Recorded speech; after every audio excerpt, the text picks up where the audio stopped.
जी अस्सलाम वालेकुम रहमतुल्लाह। हिंदुस्तान रहने वाले साढ़े जितने भी मज़लूम दोस्त बिरान है वीडियो ना आस्ते पिछले 7 दिनों से वहाँ पर जो सिख कम्युनिटी है वो अब सरापा एहतजाज है।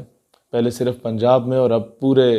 हिंदुस्तान में जितने भी मज़लूम सिख हैं और हिंदुत्व के ख़िलाफ़ ये तमाम किसान निकले हैं। और ये बात अब दुनिया के सामने वाज़े हो चुकी है कि India is no more a secular state. ये एक हिंदू स्टेट है और हिंदू स्टेट भी सिर्फ नहीं रही बल्कि सिर्फ ब्राह्मणों के लिए, जो सो कॉल्ड ऊंची ज़ात वाले ख़ुद को कहते हैं, उनके लिए बन चुकी है। ना दलित्स को उनके राइट्स मिल रहे हैं, ना शूदर्स को उनके राइट्स मिल रहे हैं। मुसलमानों के साथ जो आसाम में हुआ आज से चंद महीनों पहले आपके सामने है, मुसलमानों के साथ जो जूनागढ़ में हुआ सिटीज़नशिप एक्ट के बाद, मुसलमानों के साथ जो तेलंगाना में हुआ, मुसलमानों के साथ जो हिंदुस्तानी मकबूजा कश्मीर में हुआ, मुसलमानों के साथ जो आज से चंद साल पहले बाबरी मस्जिद में हुआ, और फिर मुसलमानों को अजियत देने के लिए सुप्रीम कोर्ट का जो ऑर्डर आना था कि बाबरी मस्जिद की जगह जो शहीद की गई बाबरी मस्जिद को, उसकी जगह पे मंदिर, राम मंदिर बनाया जाएगा या बाबरी मस्जिद ही होगी। तो ये काम उन लोगों ने, उसका फैसला 12 रबीउल अव्वल को करना था कि जिस दिन मुसलमान पूरी दुनिया में हजूर अलैहिस्सलाम के लिए जश्न मनाते हैं ईद मिलादुन नबी का, उस दिन मुसलमानों को इतनी बड़ी अजियत और दुख देना कि जहाँ पर मुसलमान अल्लाह के आगे सजदा रेज होते थे वहाँ पर उन्होंने राम मंदिर बनाने का ऐलान किया। और जो मुसलमान सड़क पर निकलता था पीसफुल प्रोटेस्ट के लिए, पुरअमन एहतजाज के लिए, उसको मॉब लिंचिंग की जाती थी, उसको उसकी माँ बहन बेटियों के साथ ज्यादती की जाती थी, मुसलमान औरतों को नंगा करके बाज़ारों में घुमाया जाता था, और मुसलमान मासूम बच्चों के साथ जो ज्यादती की जाती थी और की जा रही है, उस पर मोदी सरकार की पुष्टपनाही हासिल है उन तमाम दहशतगर्दों को, चाहे उनका ताल्लुक आर्यत समाज से हो, ब्राह्मण समाज से हो, सिंगटन से हो, शुद्धि से हो, या उनका ताल्लुक बीजेपी से हो, संघ परिवार से हो, शिवसेना से हो, या आरएसएस से हो। ये तमाम दहशतगर्द तंजीमें, ना यूनाइटेड नेशंस ने इनको आज तक दहशतगर्द डिक्लेयर किया, ना इन तंजीमों के ख़िलाफ़ ये so called human rights NGOs निकली हैं, क्योंकि इनको दहशतगर्द सिर्फ मुसलमान नज़र आता है जो हमेशा से अमन का दर्स देता है। अब आते हैं हमारे जितने भी सिख दोस्त वहाँ पर एहतजाज कर रहे हैं। मैं आपसे एक बात कहना चाहूँगा, कायदे आज़म मोहम्मद अली जिन्ना रहमतुल्लाह अलैह ने, जिन्ना साहब ने, जो मुसलमान, वो एक बड़े मॉडरेट किस्म के और बड़े मॉडर्न किस्म के आदमी थे, उस दौर में भी कायदे आज़म ये समझ गए थे कि मुसलमान और जो बाकी माइनॉरिटीज़ हैं बर सगीर की, वो हिंदुस्तान में सेफ नहीं हैं, लिहाजा मुसलमानों के लिए एक अलहदा रियासत पाकिस्तान बनना चाहिए, और जो कुछ बेचारे दलित और शूदर जिनके साथ ज़्यादतियाँ हो रही हैं, हम उनका पूरा ख्याल रखेंगे। और वाकई ख्याल रखा गया, यहाँ तक कि हमारे जो है chairman national assembly, chairman senate के लिए एजाज़ी सीट भी एक दिन के लिए दी गई, जो दलित और शूदर से ताल्लुक़ रखने वाले कम्युनिटी थे। हम लोगों ने, हमारे पास माइनॉरिटीज़ के लिए प्रॉपर रिजर्व सीट्स होती हैं, और जो सिख यात्री हैं वो बहुत अच्छी तरह से जानते हैं कि जब भी वो पाकिस्तान आए हैं उन्हें हमेशा से सीने से लगाया गया है, उन्हें हमेशा से उनका ऑनर दिया गया, रिगार्ड दिया गया, चाहे वो ननकाना साहिब में आए, चाहे वो हसन अब्दाल में आए, बाबा गुरु नानक के वहाँ पर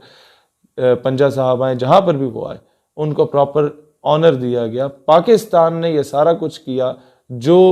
हमें दर्स रसूलुल्लाह सल्लल्लाहु अलैहि वसल्लम से हमेशा से मिला कि आप जहाँ पर मेजॉरिटी में होते हैं वहाँ पर माइनॉरिटीज़ का ख्याल रखना आपकी जिम्मेदारी होती है। लेकिन what India is doing is pathetic.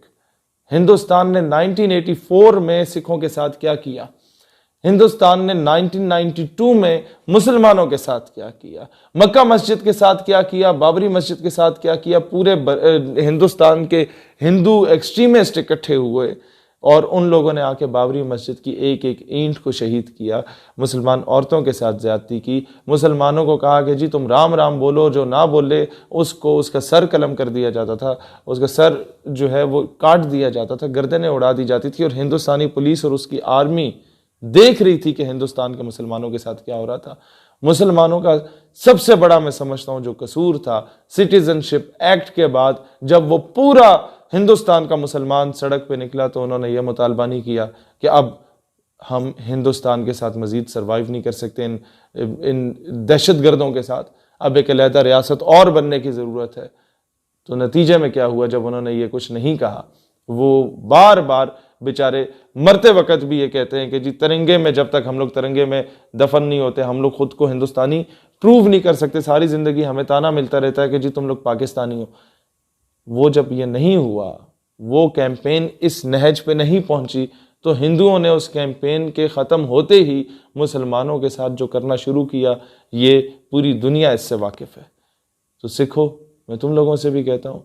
कि अब जो तुम्हारे साथ होगा ये तुम लोग देखोगे और दुनिया देखेगी। जो जुल्म ये हिंदू लॉबी, मोदी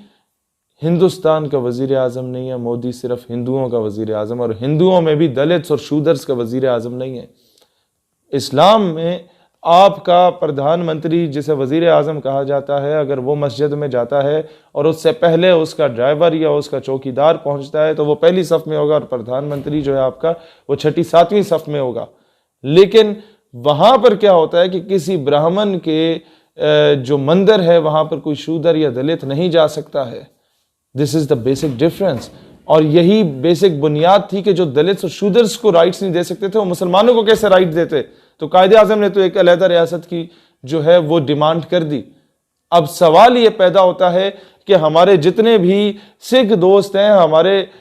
हमें दुख होता है जो आप लोगों के साथ वहां हिंदुस्तान में जुल्म हो रहा है। आप लोगों के दिल में एक बात है, हर सिख चाहता है, चाहे वो इंडियन आर्मी के अंदर मौजूद हो, चाहे वो इंडिया की पुलिस के अंदर मौजूद है, इंडिया की ब्यूरोक्रेसी के अंदर मौजूद हो, इंडिया की क्रिकेट टीम में मौजूद हो,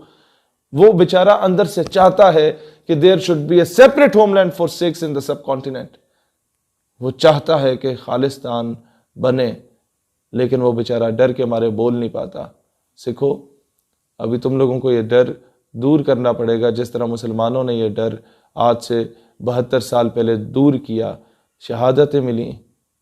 बहुत कुर्बानियाँ दी, लेकिन आज हम दुनिया में अमन के साथ जी रहे हैं। आज हम एक न्यूक्लियर स्टेट हैं। आज अल्हम्दुलिल्लाह हम लोग हिंदुस्तान से अगर 7 गुना छोटे भी हैं आबादी में, तो हमने हिंदुस्तान को हमेशा नाको चने चबवाए हैं। जब भी हिंदुस्तान ने हमारे साथ पंगा लेने की कोशिश की, हिंदुस्तान ने जब भी अपने कव्वे को अभिनंदन की सूरत में यहाँ पर भेजने की कोशिश की, पाकिस्तान ने बता दिया कि उसने किस कौम को ललकारा था, और उससे फिर जिस तरीके से चाय पिलाई गई वो सारी सूरत हाल आपके सामने है।